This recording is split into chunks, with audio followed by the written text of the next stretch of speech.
Welcome to burning topic. Hattrick కొడితే ఆ కిక్కే వేరప్ప అంటున్నారు ప్రధాని మోదీ. ఆ పార్టీ పెద్దలు కూడా ఫిరేక్ బార్ మోదీ సర్కార్ అంటూ కోరస్ ఇస్తున్నారు. క్యాడర్ కు టార్గెట్లు ఇవ్వడమే కాదు, వ్యూహం కూడా సిద్ధం.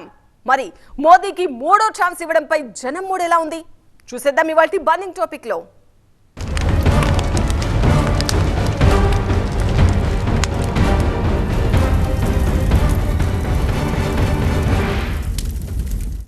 అందరికీ 2.4 బీజేపీకి మాత్రం 2.6. అక్కడ అడిషన్లు కాదు, అన్ని మల్టిప్లికేషన్లే. ఒక్కోసారి 6 100 కావచ్చన్న కాన్ఫిడెన్సే ఆ పార్టీని ఎవరెస్ట్ అంతా ఎత్తుకు చేర్చింది. టార్గెట్ 10th మైల్ అయితే 11th మైల్కి ఎందుకు ఏం చేయడమే వాళ్ళ మేనరిజం.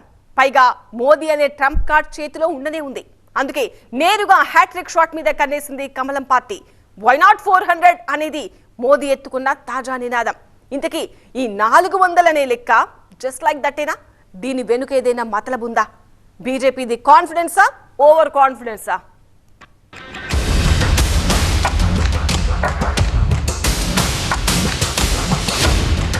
మాకు బ్రేకులు లేవు, యాక్సిలేటర్లే, తొక్కితే టాప్ గేరే, వెనక్కి తిరిగి చూసే ముచ్చటేలే.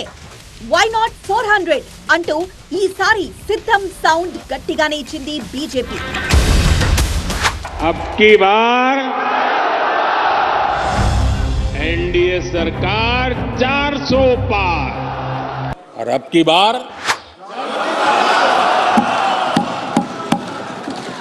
पूरा देश कह रहा है, अब की बार खड़गे जी भी कह रहे हैं। और एनडीए को 400 पार कराने के लिए भाजपा को 370 का माइलस्टोन पार करना ही होगा. 75 ఏళ్లలో 17 సార్లు లోక్సభ ఎన్నికలు జరిగాయి. 22 ప్రభుత్వాలు మారాయి. 15 మంది ప్రధానమంత్రులొచ్చారు.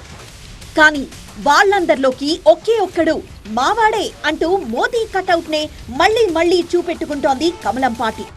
బీజేపీకి హ్యాట్రిక్ విక్టరీ సాధించి పెట్టే సత్తా కూడా ఆ కటౌట్ కే ఉందన్నది వాళ్లకున్న అచంచల విశ్వాసం.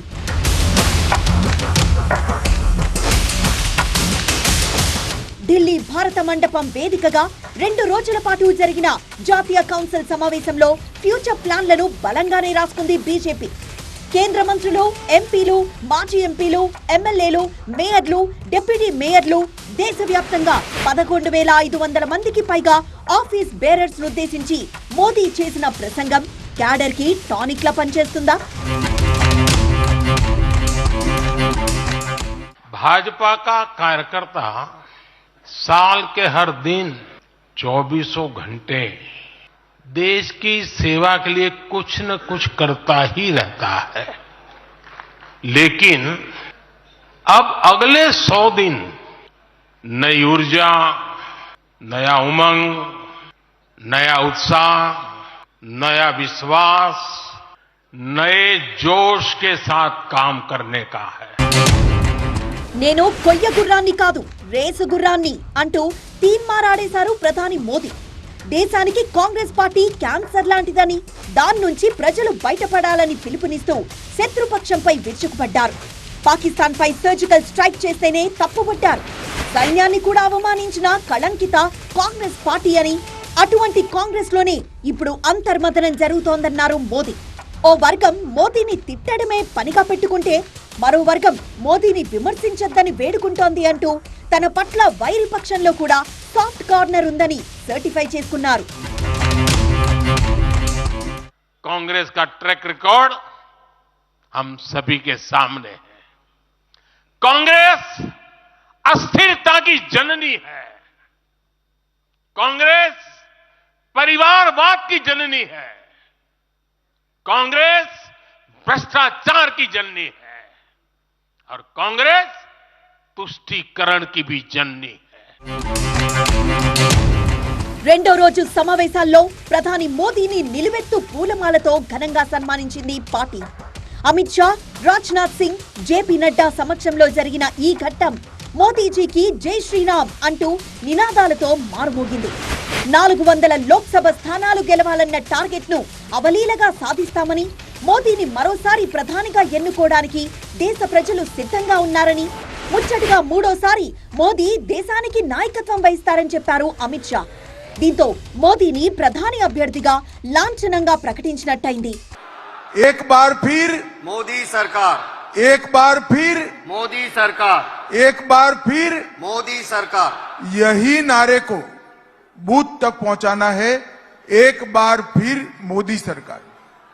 ध्यान में आ गया तो फिर से बोले, एक बार फिर मोदी सरकार। అటు పదాధికారుల సమావేశంలో కూడా ఇదే సౌండ్ ఇచ్చారు మోదీ. 23 ఏళ్లుగా నాపై అవినీతి ఆరోపణలు లేవు. ఇన్నాళ్లుగా నిష్కళంక నేతగా కొనసాగిన నేత దేశంలో మరొకరు లేరు. అందుకే mister clean and mister perfect రెండూ నేనే అని సర్టిఫై చేసుకున్నారు ప్రధాని మోదీ. ఏక్ భారత్ శ్రేష్ఠ భారత్ అనే సంకల్పాన్ని సంపూర్ణం చేశా అంటూ తన దశాబ్ద పాలనపై ప్రోగ్రెస్ రిపోర్ట్ ఇచ్చుకున్నారు మోదీ. 25 కోట్ల మందిని పేదరికం నుంచి బయటపడేశా. జీఎస్టీ వసూళ్లను 11 లక్షల కోట్లకు పెంచుకున్నాం. ఉగ్రవాదాన్ని కూకటి వేళ్లతో పెకిలించేశాం. కుంభకోణాల ఊసే లేని పాలన అందించాం. 10 కోట్ల మంది మహిళలకు ఉచిత గ్యాస్ కనెక్షన్లిచ్చాం. రైతుల ఆదాయాన్ని రెట్టింపు చేసుకున్నాం. ఇంధన రంగంలో మార్పులు తెచ్చి దేశానికి కొత్త మార్గాలు వేసుకున్నాం. ఇలా 10 ఏళ్లలో దేశం రూపురేఖల్నే పూర్తిగా మార్చేశా. భారత్లో జరుగుతున్న అభివృద్ధిని చూసి అగ్రరాజ్యాలకే కన్ను కుట్టేలా చేశానని చెప్పుకున్నారు మోదీ. దీనికి అనుగుణంగానే వికసిత్ భారత్ మోదీ గ్యారంటీ అంటూ తీర్మానం ఆమోదించింది నేషనల్ కౌన్సిల్ మీట్. మోదీకి హ్యాట్రిక్ షాట్ రాజకీయ పండితుల విశ్లేషకుల మాటల్లోనే కాదు, జనం కళ్ళలోకి చూసినా ఇదే కనిపిస్తోంది అనేది కమలనాథుల కాన్ఫిడెన్స్.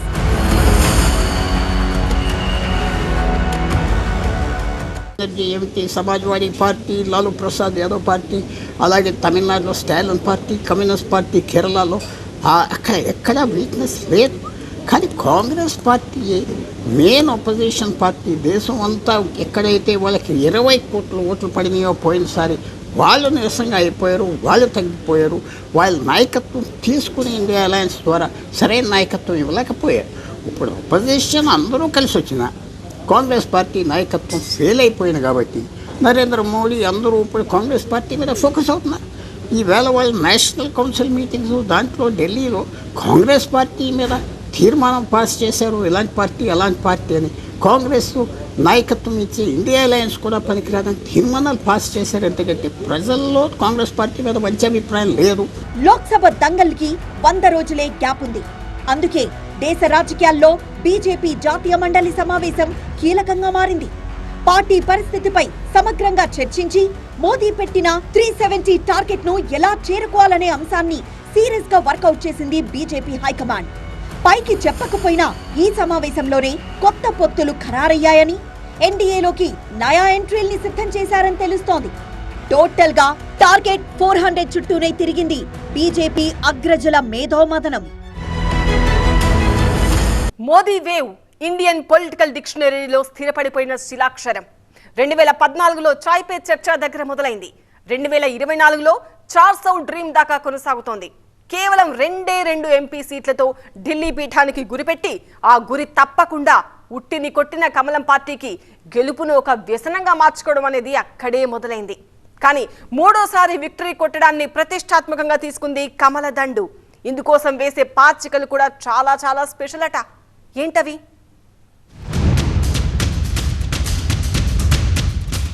370 మాకు, మిగతావి కూటమి పక్షాలకు. మొత్తం కలిపి 400 మార్క్ దాటేస్తాం. ఇది మోదీ వారి తాజా లెక్క. సమయం ఏదైనా, సందర్భం సూట్ అవ్వకపోయినా పదే 400 స్కోర్ గురించి ప్రస్తావిస్తూనే ఉన్నారు మోదీ. మొన్నటి హర్యానా పర్యటనలో ఎయిమ్స్ ప్రారంభోత్సవం సందర్భంగా 400 శబ్దం షురూ అయింది. अब की बार एनडीए सरकार 400 पार. జమ్మూ కశ్మీర్లో ఆర్టికల్ 370ని ఎత్తివేయడానికి ఎన్నో ఆటంకాలొచ్చాయి. అన్నింటినీ అధిగమించి ఇచ్చిన హామీని నిలబెట్టుకున్నాం.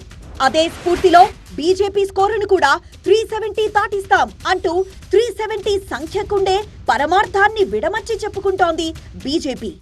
जिसने 370 हटाया उस बीजेपी का टीका 370 सीटों से होगा। 370 ही पहुंचाएंगे एनडीए को 400 पार। మోదీ మార్క్ ఆఫ్ న్యూమరాలజీ బాగానే ఉంది, కానీ 370 అనే నెంబర్ గేమ్ ని బీజేపీ ఎలా నెగ్గుకొస్తుందనేదే ప్రశ్న. 2014లో ఎన్డీఏ కూటమి 336 స్థానాలు దక్కించుకుంది. అందుకే బీజేపీ ఇండివిజువల్ స్కోర్ 282. రెండోసారి ప్రజా తీర్పు కోరిన ఎన్డీఏకి 2019లో 353 సీట్లు దక్కాయి. అందులో బీజేపీ ఒంటరిగా గెలుచుకుంది 303 సీట్లు. అంటే 2014 కంటే 21 స్థానాలు పెరిగినట్టే. కానీ 2024లో 370 స్థానాల్ని లక్ష్యంగా పెట్టుకున్న బీజేపీ గతంలో కంటే దాదాపు 70 సీట్లు పెంచుకోవాలని ప్లాన్ వేసింది. మిత్రపక్షాలతో కలిసి 400 మార్క్ దాటాలంటే ఎక్స్ట్రా కసరత్తు కంపల్సరీ. మరి ఈ బిగ్ టార్గెట్ ని ఛేదించాలంటే బీజేపీ దగ్గరుండే అస్త్రాలేంటి, వెయ్యబోయే పాచికలేంటి? 6 రాష్ట్రాల్లో బీజేపీ పెరగలేదు, తగ్గింది. ఇలాగా 380లో 380 రావు కాబట్టి కనపడేది ఏంటంటే ఒక 300 నుంచి 330 వరకు వెళ్ళొచ్చు. దానికి కూడా చాలా గొప్ప విజయం. ఎందుకంటే చాలా రాష్ట్రాల్లో ప్రాంతీయ పార్టీలు ఉన్నాయి, స్ట్రాంగ్గా ఉన్నారు. ఈ 10 సంవత్సరాల తర్వాత గవర్నమెంట్ వ్యతిరేకత ఆల్రెడీ ఆటోమేటిక్గా వచ్చింది కొన్ని విషయాల్లో. తర్వాత మైనారిటీలు కూడా దగ్గర చేసుకోలేకపోయారు, మెల్లిగా చేసుకుంటున్నారు. ఇది చూస్తే మెజారిటీ ఏ కారణానికైనా 400 రావడం చాలా కష్టం. ఇందిరాగాంధీ అసాసినేషన్ ఆ కూనవేక 1984లో అప్పుడు రాజీవ్ గాంధీ 400 చిల్లర సీట్లు వచ్చినాయి. మళ్ళీ వచ్చే ఎలక్షన్లో ఆయన ఓడిపోయాడు. ఆ ఫిగర్ రావడం ఇంపాసిబుల్. మెజారిటీ స్థానాల్లో సిట్టింగ్లను మార్చే ఛాన్స్. 2019 ఎన్నికల్లో ఓడిపోయిన 161 సీట్లపై ఫోకస్. అవతలి పార్టీల్లోని 67 సీట్లకు గ్యాలం. సౌత్ లో పాగా కోసం స్పెషల్ మసాలా. వచ్చే ఎన్నికల్లో ధమాకా విజయం సాధించి కేంద్రంలో హ్యాట్రిక్ కొట్టాలంటే కఠిన నిర్ణయాలు తీసుకోక తప్పదని ఇప్పటికే సంకేతాలు ఇచ్చింది బీజేపీ అధిష్టానం. రేసులో గెలుపు గుర్రాలకే ప్రాధాన్యతిస్తామని, కమలం గుర్తే పార్టీ అభ్యర్థి అని మోదీ చెప్పడం హాట్ టాపిక్ గా మారింది. మెజారిటీ సీట్లలో అభ్యర్థులు మార్చే అవకాశం లేకపోలేదట. ఈ విధంగా సిట్టింగులందర్నీ మానసికంగా సన్నద్ధం చేసుకుంది బీజేపీ. అటు 2019 సార్వత్రిక ఎన్నికల్లో ఓడిపోయిన 161 సీట్లపై ఫోకస్ పెట్టింది బీజేపీ. వీటిలో కనీసం 67 సీట్లు గెలవాలంటూ పార్టీ క్యాడర్ కు కర్తవ్యబోధ చేసింది. ఆయా నియోజకవర్గాల్లో ప్రభుత్వ కార్యక్రమాలను, మోదీ సాధించిన విజయాలను జనంలోకి తీసుకువెళ్లాలని ఆదేశించింది. 2019 ఎన్నికల తర్వాత జరిగిన 26 ఎన్నికల్లో 16 చోట్ల బీజేపీ విజయం సాధించిన విజయాన్ని క్యాడర్ కి గుర్తు చేస్తోంది. అటు దక్షిణాదిన గట్టి పునాదులు పడేలా స్పెషల్ మసాలా సిద్ధం చేసింది కమలం పార్టీ. ఓటమిలో కూడా గెలుపును చూసుకోవడం మా సక్సెస్ సీక్రెట్లలో ఒకటి అంటారు బీజేపీ అగ్రజుడు జేపీ నడ్డా. ఫర్ ఎగ్జాంపుల్ అంటూ తెలంగాణలో ఓడి గెలిచిన ముచ్చటను గుర్తు చేస్తారు. జస్ట్ మిస్ అయింది, ఈసారైతే తెలంగాణ దంగల్ని వదిలేదే లే అంటోంది బీజేపీ. मैं अपने साथियों से बोलना चाहता हूं, कई बार हार में भी जीत होती है और हमने ये जीत हासिल की है. तेलंगाना की अगर मैं बात करूं, एक विधानसभा विधायक था हमारा और हमारा वोट शेयर वहां पर 7.1% था. आज हमारा वोट शेयर 14% हो गया, डबल हो गया. 8 विधायक हमारे चुन करके आए हैं. अगली बार हम किसी तरीके से छोड़ने वाले नहीं हैं. वहां भी हमारी सरकार बनेगी, इस तैयारी से हम लगे. అటు బెంగాల్లో కూడా సీట్ల సంఖ్యను 3 నుంచి 77కు పెంచుకున్నామన్నది కమలనాథుల ధీమా మంత్రం. ఇలా నాన్ బీజేపీ రాష్ట్రాల మీద స్పెషల్ గా ఫోకస్ చేస్తోంది. బీజేపీ ఇప్పటిదాకా తీసుకున్న రాజకీయ నిర్ణయాలన్నీ ఊహాతీతాలే. ఎవరేమనుకుంటే మనకేంటి అనే స్థాయిలో కొనసాగింది బీజేపీ రాజకీయ దూకుడు. ఒక్కోసారి క్యాడర్ మనోభీష్టాల్ని పక్కన పెట్టి మరీ పరాయి పార్టీలతో పొత్తులు పెట్టుకుంటుంది. నైతికతను విస్మరిస్తున్నారన్న విమర్శల్ని కూడా బేఖాతరు చేస్తూ అడుగులు వేస్తుంది. నితీష్ కుమార్ ను ఎన్డీఏలోకి లాక్కోవడం, చంద్రబాబుతో పొత్తు చర్చలు జరపడం లాంటివన్నీ ఎన్డీఏ బలోపేతం కోసం బీజేపీ వేస్తున్న వ్యూహాత్మక ఎత్తుగడలే. కాంగ్రెస్ పార్టీని అటాక్ చేస్తున్నారు, ప్రాంతీయ పార్టీలు అంతా అటాక్ చేయట్లేదు. ప్రాంతీయ పార్టీలు ఎక్కడైతే ఉన్నాయో చాలా బలంగా ఉన్నాయి. గవర్నమెంట్లు ఫామ్ చేశారు. ఒక్కొక్క చోట వ్యతిరేకంగా ఆపోజిషన్గా ఉన్నారు. అందువలన కాంగ్రెస్ నీరసమే, కాంగ్రెస్ నాయకత్వం ఇవ్వలేకపోవటమే, కాంగ్రెస్ పార్టీ కూడా రాహుల్ గాంధీ అన్ని విధాల్లో కలవ చేసుకోవటం, ఉన్న నాయకులు అందరినీ తరివేయటం. ఇవాళ సీనియర్ నాయకులు ఎవరూ లేకుండా కాంగ్రెస్ పార్టీలో ఒక ఇద్దరు ముగ్గురు అనుభవం లేని వాళ్ళు ఉన్నారు కాబట్టి అది కూడా మోడీకి అడ్వాంటేజ్ వచ్చింది. ఇటీవలే 5 రాష్ట్రాల ఎన్నికలు ఇచ్చిన బూస్ట్ 2 రాష్ట్రాల్ని కాంగ్రెస్ ఖాతాలోంచి తీసేసుకున్నామన్న కాన్ఫిడెన్స్ బీజేపీ సొంతం. దానికి తోడు విచ్ఛిన్నం దిశగా ఇండీ కూటమి, ఎన్డీఏలోకి కొత్త ప్రాంతీయ శక్తులు, కేసీఆర్తో రహస్య స్నేహం, కమలం గూటికి కమలనాథ్. ఇలా అన్ని మంచి శకునములే కనిపించడం కూడా బీజేపీలో విశ్వాసాన్ని పెంచుతోంది. మోదీ 2.0 సాధించిన సక్సెస్ రేట్ పైనే మోదీ 3.0 సాధ్యమవుతుందా లేదా అనేది ఆధారపడి ఉంటుంది. అందుకే మోదీ సెకండ్ ఇన్నింగ్స్ లో సాధించిన కొన్ని విజయాల్ని బిగ్ రేంజ్ లో పరిచయం చేసుకుంటోంది బీజేపీ. ఆర్టికల్ 370 ఎత్తివేత, ట్రిపుల్ తలాక్ రద్దు, అయోధ్యలో రామాలయ నిర్మాణం, కొత్త పార్లమెంట్ భవనం,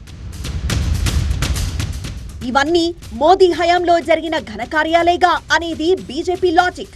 ముఖ్యంగా అయోధ్య రామాలయ నిర్మాణం అనే కలను సాకారం చేయడం, వాడవాడలా జై శ్రీరామ్ నినాదాన్ని మారుమోగించడం, ఈ క్రెడిట్ అంతా మోదీ ఖాతాలోకే వెళ్తుందన్నది బీజేపీ ఆశాభావం. అయోధ్య గుడి బీజేపీకి బ్రహ్మాస్త్రంగా మారబోతోందనే క్లారిటీ అప్పుడే వచ్చేసింది. దేశ రాజకీయాల్లో బీజేపీ ప్రస్థానాన్ని మోదీకి ముందు, మోదీ తర్వాత అంటూ 2 భాగాలుగా చూడొచ్చు. వాజ్పేయి, అద్వానీల శకాన్ని దాదాపుగా మరిపించేసిన క్రెడిట్ మోదీకే దక్కుతుంది. మోదీని తీవ్రంగా వ్యతిరేకించే వర్గం ఉన్నప్పటికీ పని రాక్షసుడిగా, పొలిటికల్ మోనార్క్గా మోదీకుండే చరిష్మా మోదీకుండనే ఉంది. గతంలో దేశాన్నేలిన 15 మంది ప్రధానమంత్రుల్లోకెల్లా మోదీ కటౌటే పెద్దదనేది బీజేపీ లెక్క. ఈ ధీమాతోనే ఈసారి 70 సీట్లు ఎక్కువగా గెలుస్తామనే భరోసాతో ఉంది కమలం పార్టీ. ఆ క్రమంలో పుట్టిందే వై నాట్ 400 అనే తాజా నినాదం. अब की बार एनडीए सरकार 400 पार